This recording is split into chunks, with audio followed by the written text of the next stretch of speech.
first time ako pumunta dun sa abroad, akala ko talaga maganda yung buhay.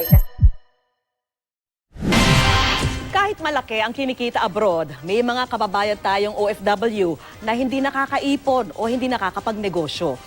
Sabi nga nila, mga OFW, mga buhay na bayani. Pero nung naranasan ko siya, sabi ko parang ayoko na maging bayani. Nung umuwi ako ng Pilipinas, nasa point na ako na ayoko nang bumalik talaga ng pag-ibang bansa kasi sobrang hirap. Buti na lang, nakita ko itong gantong opportunity, na-introduce sa akin itong gantong opportunity. That time, meron akong konting savings na inilalaan ko para sa iniisip kong negosyo. Nung una, nag-start ako dito na kumita ako paunti-unti hanggang sa bili na rin kami ng bahay namin dito. And syempre, yung time and financial freedom na nararanasan ko kasama yung family ko. Good morning! I'm Cristel Orias, high school graduate, factory worker at dati akong OFW. Bago ako napasama sa community na to, OFW ako sa Taiwan for 6 years. Saan ang galing si Cristel Orias? So, from Antipolo ko, doon na rin kami pinanganak and doon na rin lumaki. High school graduate ako, naalala ko dati sa Antipolo. Doon namin naranasan talaga ng palipat-lipat ng bahay. Doon namin naranasan yung nadidemolish yung bahay namin. Kaya sa murang edad, alam ko na hindi lang diploma yung kailangan ng magulang namin na makatapos kami ng pag-aaral, kundi pera. Kaya pagka-graduate ko ng high school noon, nagtrabaho kagad ako as factory worker dito sa Pilipinas for 4 years. Then, kaya ako napunta ng pag-abroad 6 years naman. Ano yung pinagdaanan mo bilang isang OFW?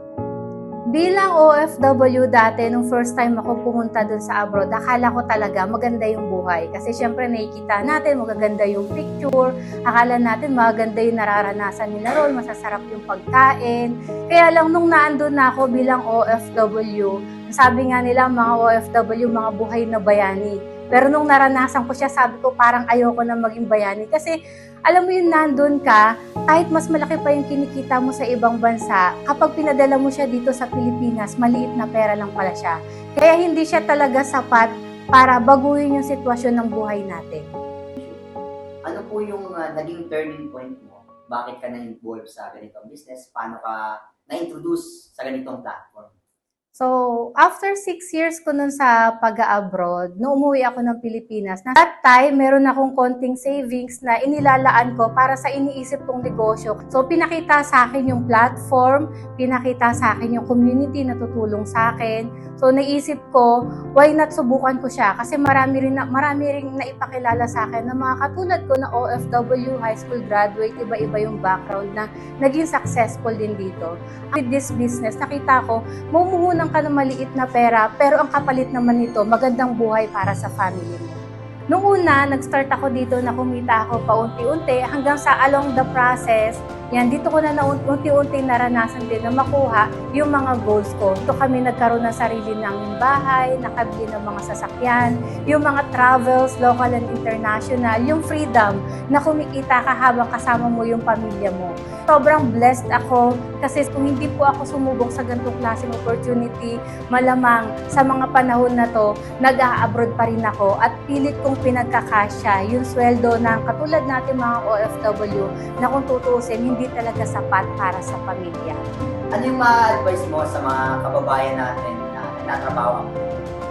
So, para sa mga kababayan natin na OFW katulad ko, hindi po tayo habang buhay pwedeng mag-ibang bansa. Hindi tayo pwedeng habang buhay magtrabaho sa abroad. Para sa mga katulad ko na nag-abroad din, na nangarap na gusto natin ng magandang buhay para sa family natin, meron pa pong isang paraan para kumita tayo ng malaki at makapag-for good na dito sa Pilipinas. Kumita ng malaking pera habang kasama mo yung family mo. And eto po yung community na meron kami. Eto yung platform na meron kami. Kaya sa lahat ng makakapanood ng video na to, i-open mo lang yung mind mo sa mga opportunity na lumalapit sa'yo kasi hindi mo alam baka yan ay binibigay sa'yo. Ako yung isa sa natulungan ng ganitong klaseng opportunity and I know interested ka. May mga online platforms kami na pwedeng makatulong sa'yo with the help of UDT Academy. Alam kong interesado ka, kaya kontakin mo yung taong nag-share sa'yo ng video na to.